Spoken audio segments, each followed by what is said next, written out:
So at the beginning of the course last week, we looked at translations. We spent a couple of days dealing with those parameters called h and k, which result in functions. Whether we know the equations of the functions or not, they result in functions being shifted left or right or up or down. On the third day, we looked at what happens if you reflect the function. And essentially what we discovered is that if you multiply the function by a negative number out in front, it reflects it vertically. And if you multiply x by a negative, it reflects it horizontally. What we learned on Friday was that if those numbers are other than 1, there's a stretch. So we're talking here about transforming y equals f of x into y equals a f of bx. So now we have two more parameters, a and b.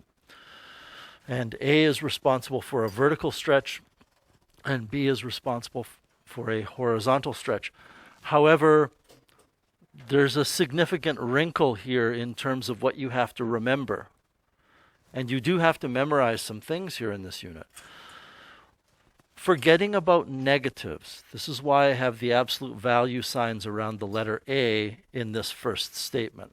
Forgetting about negatives, whatever that number is in front of the function is the vertical stretch factor. And what that means literally is that every point is going to have a y coordinate which is multiplied by that number. So if that number is 2, if a is 2, every y coordinate will be doubled. What does that mean? It means wherever a point is, it will now be twice as far away from the x-axis. If a was 1/3, then every point is going to be stretched by a factor of 1/3, so it will be 1/3 as close to the x-axis. The wrinkle comes about because, and again, I'm not worried about negatives right now in this explanation, that although a is the vertical stretch factor, b is not the horizontal stretch factor. You have to remember to take the reciprocal of b in order to get the horizontal stretch factor. And then, of course, if these parameters are negative, there's the associated reflection. So let's just start with the textbook. Does anybody have any questions you would like me to go over from the textbook problems? I'll give you a minute to take a look at them.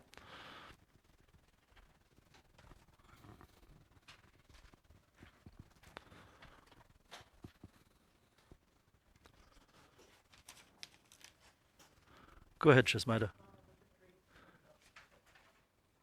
So let's just, before we get to that, anything from the textbook at all? Go ahead. 15? Okay. And then you said 3 from the booklet, right? Okay, so we'll get to that in just a second. So we have a graph of a function, and this would be a very good numerical response question on an exam. You're told that the function exists entirely in the fourth quadrant. So how can I draw a function that's entirely in the fourth quadrant? Well, one thing I could do is, if it's a function, I was going to just draw a circle, but a circle is not a function because it goes back and forth, is I could just say that the original function starts here and ends there. That's a function that exists only in the fourth quadrant. Remember that the quadrant numbers are 1, 2, 3, and 4. They are numbered in the order in which a trigonometric rotation angle passes through them. Quadrant 1, then 2, then 3, then 4. So if we look at question A, y equals f of x is transformed to y equals negative f of x, we should know that this is a vertical reflection. And if I vertically reflect that across the x-axis, then it is going to end up looking like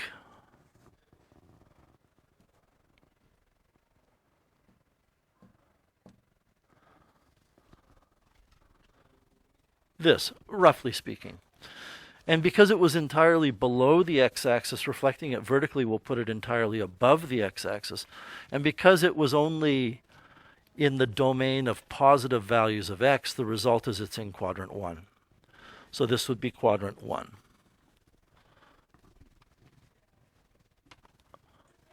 If we take that function, that original Brown function, and we reflect it horizontally, because f of negative x means a horizontal reflection,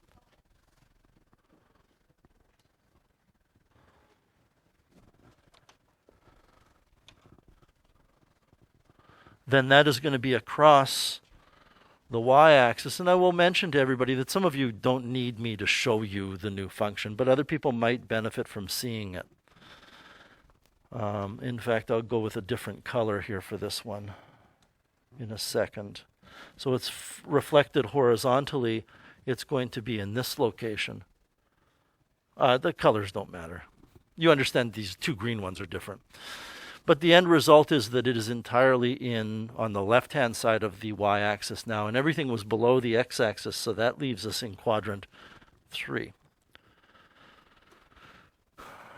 Now, what happens if I stretch vertically by a factor of 4?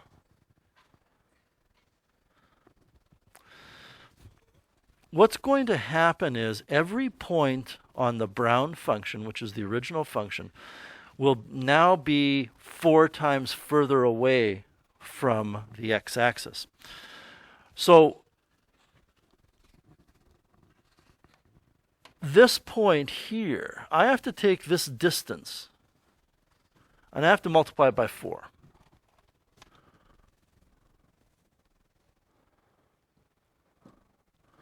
That's 2, that's 3, that's 4.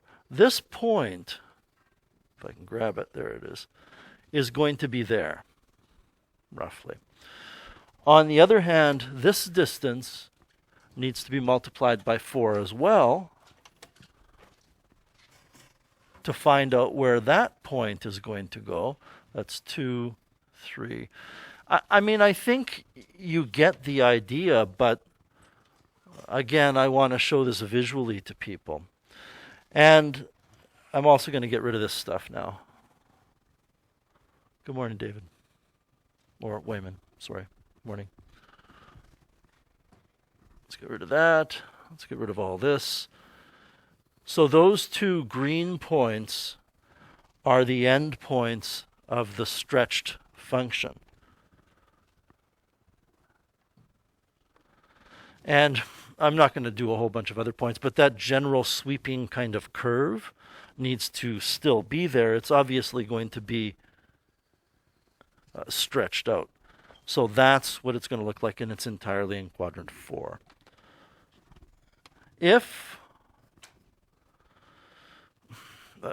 I'm not sure I really want to do this because I don't have room.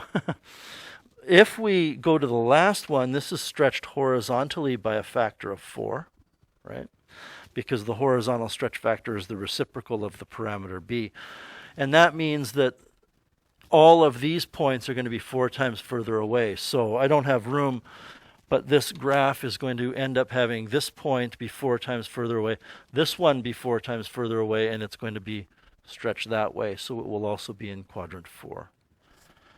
And as I said, this would be a very good numerical response question where you're asked to number the quadrants, not with Roman numerals, but with regular numbers. And the answer would be 1, 3, 4, 4. Is that good?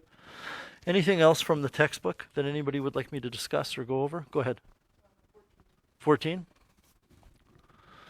So we have a function x plus 4, x minus 3, and without graphing, we're asked to determine the zeros of the function after the transformation. So one of the things that's kind of expected is that you understand from previous grades what a zero of a function is. A zero of a function is an x value that makes the expression, makes the function, the expression, equal to 0. And since, if you like, you can equate the function with y, what we're really saying here, Shesmaida and everybody, is that a zero of a function graphically is an x-intercept, because the function is y, and y is equal to 0 on the x-axis. You should also know by looking at this, it doesn't matter that it's really quadratic. This is not the point, everybody. It matters that there's a factor of x plus 4. And a number for x that would make x plus 4 equal to 0 is negative 4. And if negative 4 makes x plus 4 0, then x plus 4 times the rest of the stuff will be 0. In other words, the two zeros in terms of x-intercepts are negative 4 and positive 3. Are you okay with that? Okay. So what would the zeros of this function be? Well, this function that I'm pointing at is the function whose x-intercepts are here, stretched vertically by a factor of 4. And if that's stretched vertically by a factor of 4, those 2 points are not going to move. Because again, everybody, a vertical stretch takes a point that's above the x-axis and stretches it either further or closer to the x-axis, and takes a point below the x-axis and stretches it further or closer. But that means if it's on the x-axis, it doesn't move. So the answer to the question here is the zeros would be negative 4 and 3. This you should know from Thursday's lesson, that if you multiply x in the function by negative 1, it reflects it horizontally. And that means that this point that's over here at 3 will turn into negative 3, and the negative 4 will turn into positive 4. So they would be negative 3. They would be negative 3 and 4. Does that make sense? Okay. This we should know from Friday's lesson stretches things horizontally by a factor of 2.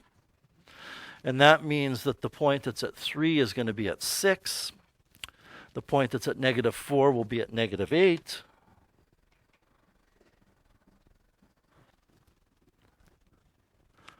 This one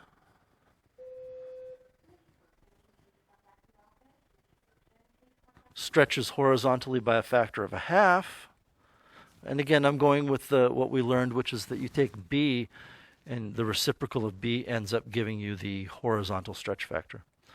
And if I stretch negative 4 by a factor of a half, it becomes negative 2. And if I stretch 3 by a factor of a half, it becomes 1.5 or 3 over 2. Is that okay? Okay. Anything else from the textbook?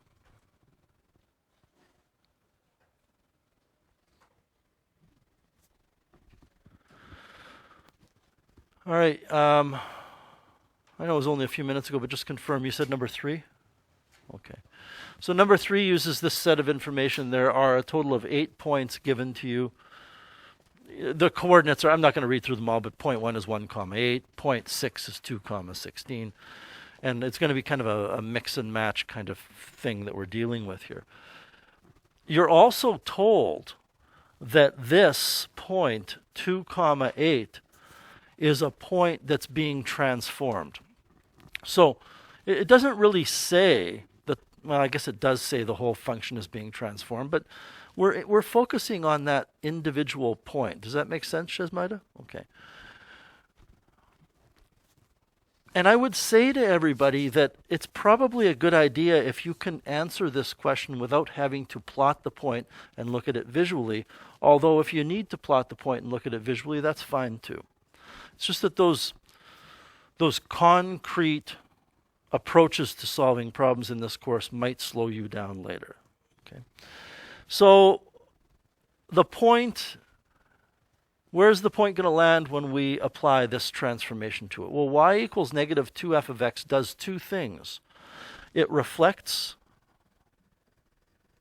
vertically and stretches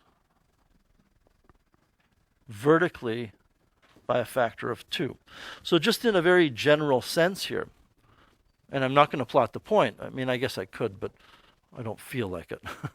It's not that I don't feel like it. I think it's to your benefit if I can work around not drawing it. Okay. Any vertical reflection is going to change the sign on y. So if y is positive, it's going to become negative. If y is negative, it's going to become positive. And any vertical stretch by a factor of 2 is going to multiply a y coordinate by 2. In other words, for this one, your mapping is that the y coordinate gets multiplied by -2 because the negative will flip it across the x-axis, making it positive if it was negative, making it negative if it was positive, and the 2 doubles it. So we're just going to go back to the point. And the point was, help me out here, was this the original point? Okay. So it's going to be 2 comma -16. We multiply the 8 by -2, and we go hunting for 2 comma -16, and it is 0.8. This is a horizontal reflection and a stretch horizontally by a factor of 1/2, which means I don't really have a lot of room here, and I apologize for crowding it in, but x comma y will be transformed to -1/2 x comma y. The negative takes the x coordinate and flips it across the y-axis again, making the new x coordinate negative if the old one was positive, or making the new one positive if the old one was negative. And then the 1/2 is the squeezing it closer to the y-axis. So if we take 2 comma 8 and put 2 in for x and 8 in for y, we basically multiply -1/2 by 2, and you get -1 comma 8, which is 3.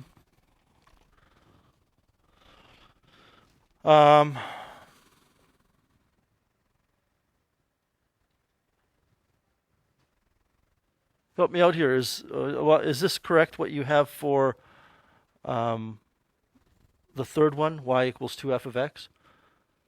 I don't think we need to delve into a deep explanation of that. The y coordinate will be doubled, so it will be 2 comma 16, which is 0.6. I'm getting a feeling that there's a typing mistake here on what I have up here. Do you have the same thing on yours? What do you have? Ian, can you tell me in a nice, clear voice? Y equals f 2x. So there's no negative here, yeah. Otherwise, it would be the same as this one here. F of 2x means there's no horizontal reflection. This time you're just horizontally stretching by a factor of 1/2. So we take that original x coordinate of 2, we multiply it by 1/2 and get 1. So you get 1 comma 8, which is 0.1. Is that okay? Okay. Any other questions from any of the assigned practice problems?